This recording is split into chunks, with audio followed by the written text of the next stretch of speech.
నవత టీవీకి స్వాగతం. శంఖవరం గ్రామంలో నరకప్రాయంగా మారిన రహదారి సమస్యపై ఎట్టకేలకు అధికారులు స్పందించారు.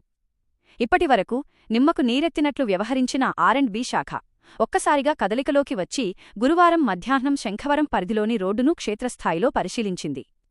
ఈ నేపథ్యంలో స్థానిక తెలుగుదేశం పార్టీ రాష్ట్ర కార్యదర్శి, అన్నవరం దేవస్థానం ట్రస్ట్ బోర్డు సభ్యుడు పర్వత సురేష్ నివాసంలో మీడియా సమావేశం నిర్వహించారు. ఈ సమావేశంలో అన్నవరం ఎస్ఐ హరిబాబుతో పాటు Tuni R and B AE Rajani, TDP రాష్ట్ర కార్యదర్శి సురేష్ పాల్గొన్నారు. ఎందుకంటే రోడ్డు రిపేర్ చేసుకునే ప్రయత్నం చేస్తున్నాం. దయచేసి అందరూ కూడా సహకరించాలని చెప్పి నేను విజ్ఞప్తి చేసి మా శాసనసభ్యుల దృష్టికి కానీ అధికారుల దృష్టికి కానీ తీసుకెళ్ళడం జరిగింది. అయితే ఇక్కడ ఈ రోడ్డు గుండా హెవీ వెహికల్స్, క్వారీ యజమానులు హెవీ వెహికల్స్ తీసుకుపోవడం వల్ల ఉన్నగాడికి మరింత డ్యామేజ్ అయిపోతున్న ఉద్దేశంతో వారికి సోషల్ మీడియా ద్వారా విజ్ఞప్తి చేయడం జరిగింది. అయితే ఎందుకంటే మేము బాగు చేసుకునే రోడ్డు హెవీ వెహికల్స్ సామర్థ్యాన్ని సరిపడే రోడ్లు కాదు కాబట్టి దయించి మా పరిస్థితిని అర్థం చేసుకుని మానవతా దృక్పథంతో ట్రాన్స్పోర్ట్ ఆపోజిట్గా మేము వారిని రిక్వెస్ట్ చేసాం. అదేవిధంగా ఎమ్మెల్యే గారు 2 నెలల క్రితం ఈ రోడ్డు మీద 5 కోట్లతో ఎస్టిమేట్ పంపించడం జరిగింది. అది సీఎం గారి ఆఫీస్లో నెంబర్ అయి ఎస్టిమేట్ శాంక్షన్ దృష్టిలో ఉంది. అదేవిధంగా పక్క గ్రామం నుంచి స్వాతి అనే సోదరిమని కూడా మా గౌరవ విద్యాశాఖ మంత్రి వారు దృష్టికి తీసుకెళ్ళడం జరిగింది. అదేవిధంగా మొన్న కలెక్టర్ గారు ఆంధ్ర వెళ్తున్నప్పుడు ఇక్కడ మైనింగ్ యొక్క లారీలకు పరిస్థితి చూసి వారు కూడా ఈ రోడ్డు దుస్థితిని చూసి వారు కూడా ఇమ్మీడియట్గా ఆర్&బి అధికారులు అలర్ట్ చేయడం జరిగింది.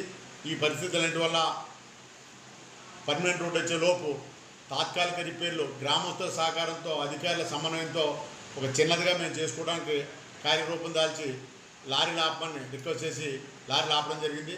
అయితే గౌరవ అన్నవరాజయ్య గారు నేను మాట్లాడి రిపేర్లు చేస్తానని చెప్పి వారు మాకు చెప్పడం జరిగింది. దాని మీద ఏంటంటే వారిని మేము కోరాం. వారి యజమానులు మీ వ్యాపారానికి మేము వ్యతిరేకం కాదు, మీకు తీసుకుపోయే ట్రాన్స్పోర్ట్ మేము వ్యతిరేకం కాదు, కానీ మానవతా దృక్పథంతో మీరు వ్యాపారం జరుగుతుంది, ట్రాన్స్పోర్ట్ జరుగుతుంది, ఈ గ్రామంలో ఉన్న ప్రజల యొక్క బాధలను అర్థం చేసుకోవాలని చెప్పి వారికి విజ్ఞప్తి చేస్తా ఉన్నా. మరి ఎందుకంటే ఒక చక్కగా ప్రజలు కూడా మీకులాగే బాగుండాలని చెప్పి ఆలోచన చేయాలి. దయచేసి ఏదైనా ఇష్యూ వస్తే ప్రియాంక వాళ్ళు కొంతవరకు మాకు సహకరిస్తున్నారు. మరి మిగతా క్వారీ యజమానులు లైక్ లాటరేట్ కానీ ఇతరత్ర కానీ వారి సహకారం అయితే మాకు కనపడలేదు. దయించి మీరందరూ కూడా కోఆర్డినేట్ చేసుకుని ఈ తాత్కాలిక ప్రాతిపదికన రోడ్ రిపేర్లో మీ వంతు సహకారాన్ని అందించి మీ కార్యక్రమాన్ని మీరు చేసుకుని మాకు ఇబ్బంది లేదు. కానీ మేము కోరేది ఒకటే, మాకు ఏదైనా ఒక గుంత పడితే 24 గంటల్లో లోపు స్పందించి ఆ గుంత బాగు చేసి మీ పని మీరు చేసుకోండి. అలా కాని పరిస్థితుల్లో మరి శాసనసభ్యుల ద్వారా మేము కూడా మాకున్న ప్రత్యామ్నాయ అవకాశాలు మేము పరిశీలించుకోక తప్పదని చెప్పి మీకు సందర్భంగా అనుకుంటున్నాం. అది ఆ రోడ్డు కూడా రక్షించాలి. శంఖవరం ఊర్లో అయితే రోడ్లు ఫస్ట్ చాలా అధ్వానంగా ఉంది. అయితే మేము రిపేర్స్ రూమ్ చేసాం కానీ అసలు నిలబడట్లేదు. అందుకే రిపేర్స్ వద్దు కాదు, మేము రిపేర్స్ పెట్టడం మానేసి సీసీ రోడ్డే కావాలని చెప్పి ఖచ్చితంగా ఎస్టిమేట్స్ పంపించాము. మేడం గారు కూడా ఖచ్చితంగా అది డైమెట్స్ పెడుతూ వైడింగ్ చేయాలని కూడా ప్రపోజల్స్ పంపించమన్నారు. మేడం గారు లెటర్ ద్వారా కూడా పంపించాము, సీసీ రోడ్ కూడా పంపించాము.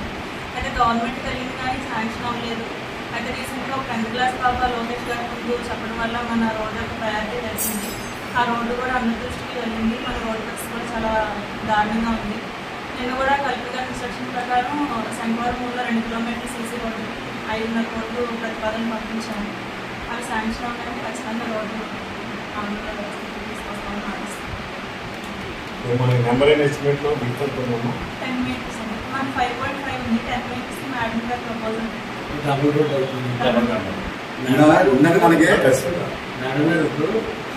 సేమ్ యాజిటీజ్ నార్మల్గా వేసుకుపోతే మాత్రం నిలబడతాయి. మీరు ఎంత స్ట్రాంగ్ చేసేద్దాం అనుకున్నా మళ్ళీ 2 నెలలకి శుభ్రం చిట్లిపోతే రోడ్డు వచ్చి ఎలా చిట్లిపోతే